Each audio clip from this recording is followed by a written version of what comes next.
Bismillahirrahmanirrahim. Assalamualaikum warahmatullahi wabarakatuh. Halo sahabat youtuber, besti-besti youtuber semuanya, selamat datang kembali di channelnya Neti Nur Afifah. Insyaallah kita akan lanjut lagi ke video selanjutnya, yaitu tentang pembahasan apa?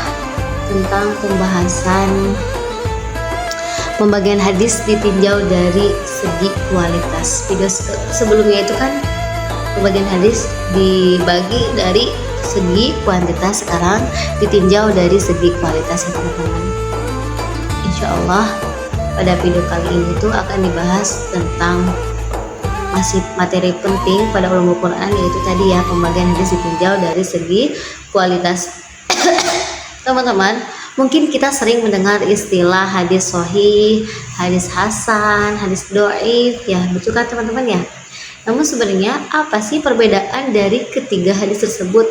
Mengapa para ulama membagi hadis berdasarkan kualitasnya? Dan mengapa kita sebagai umat Islam perlu memahami pembagian tersebut?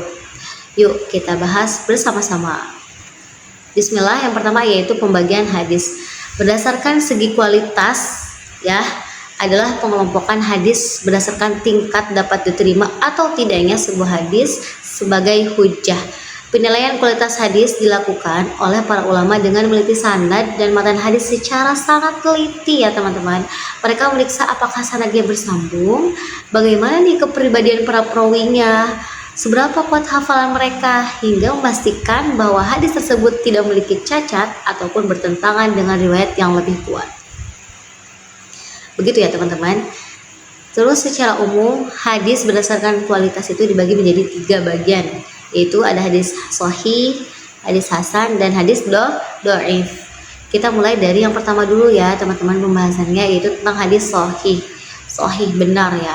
Hadis sahih merupakan hadis yang memiliki kualitas paling tinggi. Hadis ini memenuhi seluruh syarat yang telah ditetapkan oleh para ulama sehingga dapat dijadikan dasar dalam akidah maupun hukum Islam.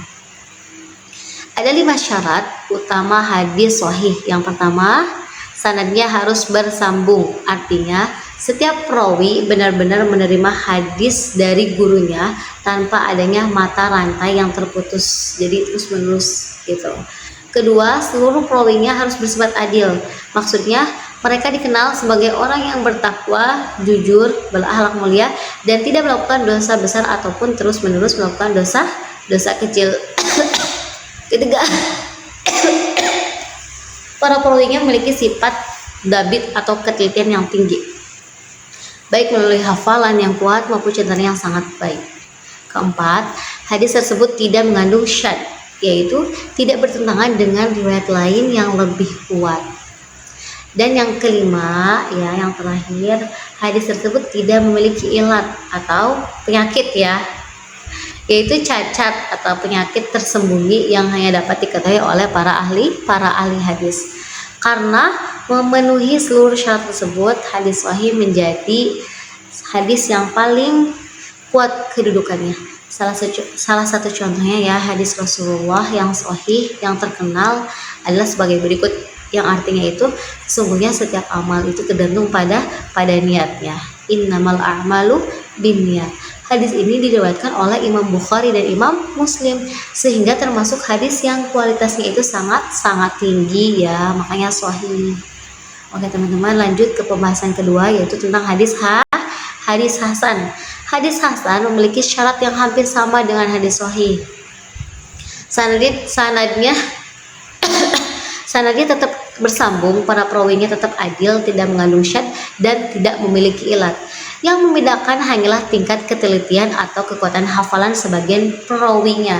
Hafalan mereka tidak sekuat perawi hadis sahih, tetapi masih tergolong baik dan dapat dipercaya. Itu perbedaannya satu saja ya, jadi mereka lebih kuat hafalannya.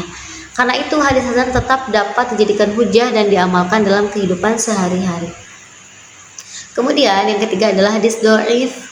Hadis dhaif merupakan hadis yang tidak memenuhi salah satu atau lebih syarat hadis maupun hadis hasan. Penyebabnya bisa bermacam-macam ya teman-teman. Misalnya sanadnya terputus, terdapat perawi yang kurang kuat hafalannya, ada perawi yang tidak dikenal identitasnya, atau terdapat cacat dalam sanad maupun matanya. Karena adanya kelemahan tersebut, hadis dhaif tidak dijadikan dasar utama dalam menetapkan hukum Islam. Namun demikian, sebagian ulama membolehkan penggunaan hadis dhaif dalam pembahasan keutamaan amal atau fadhail amal dengan syarat kelemahannya tidak terlalu berat, tidak bertentangan dengan Al-Quran maupun hadis sahih, serta tidak diyakini secara pasti sebagai sabda Rasulullah SAW. Teman-teman, mempelajari kualitas hadis memiliki manfaat yang sangat besar. Dengan memahami pembagian ini, kita menjadi lebih bijak ketika menerima informasi keagamaan, terutama di era media sosial seperti sekarang ini. Tidak sedikit hadis yang beredar tanpa sumber yang jelas. Bahkan ada pula hadis yang ternyata lemah atau tidak dapat dipertanggungjawabkan. Betul gak teman-teman? Betul ya, apalagi kemarin ada yang sempat viral tuh tentang AI yang ustazah AI itu ya. Nah, makanya harus hati-hati. Oleh karena itu, kita harus membiasakan diri untuk memeriksa sumber hadis sebelum mengamalkannya atau membagikannya kepada orang lain. Jadi jangan asal share aja, harus jelas ini perawinya siapa, termasuk hadis apa. Inilah salah satu tanda bukti bahwa Islam adalah agama yang sangat menjaga keaslian sumber ajarannya. Para ulama hadis telah menghabiskan waktu bertahun-tahun untuk meneliti setiap sanad dan setiap perawi agar hadis Rasulullah SAW tetap terjaga keasliannya hingga sekarang. Sebagai kesimpulan, hadis berdasarkan segi kualitas dibagi menjadi 3. Pertama, ada hadis sahih. Hadis yaitu tentang hadis yang memenuhi seluruh syarat sehingga menjadi hadis yang paling kuat. Yang kedua, ada hadis hasan, yaitu hadis yang memenuhi syarat hampir sama dengan hadis sahih, hanya saja tingkat hafalannya itu sebagian perawinya sedikit di bawah hadis sahih dan mereka lebih kurang hafalannya daripada hadis yang sahih. Dan ketiga, hadis dhaif, yaitu hadis yang memiliki kelemahan sehingga tidak memenuhi syarat hadis sahih maupun hadis hasan. Semoga setelah mempelajari materi ini kita semakin berhati-hati dalam menerima dan menyampaikan hadis. Jangan asal-asalan, jangan FOMO-FOMOan, oke? Supaya kita semakin mencintai Rasulullah SAW. Terima kasih kepada para sahabat YouTubers khususnya yang selalu setia menonton video saya ini. Walaupun saya masih tahap pembelajaran ya, makanya saya di akhir video selalu minta maaf karena takut ada salah penyampaian, salah hadis atau lain sebagainya. Oleh karena itu saya mohon maaf sebesar-besarnya atas kesalahan, atas kekhilafannya. Kebenarannya datang real dari Allah Subhanahu wa taala dan kesalahannya dari pribadi saya. Saya Neti Nur Afifah mohon pamit undur diri. Insyaallah masih lanjut ya. Ditunggu video selanjutnya. Jangan bosan-bosan untuk terus belajar dan belajar ya.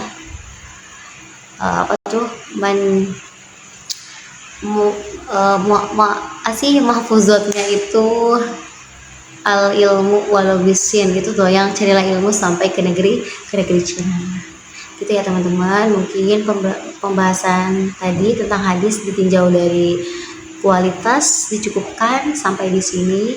Mohon maaf. Wal afu minkum, barakallahu fikum. Akhirul kalam, wassalamualaikum warahmatullahi wabarakatuh. Bye, see you.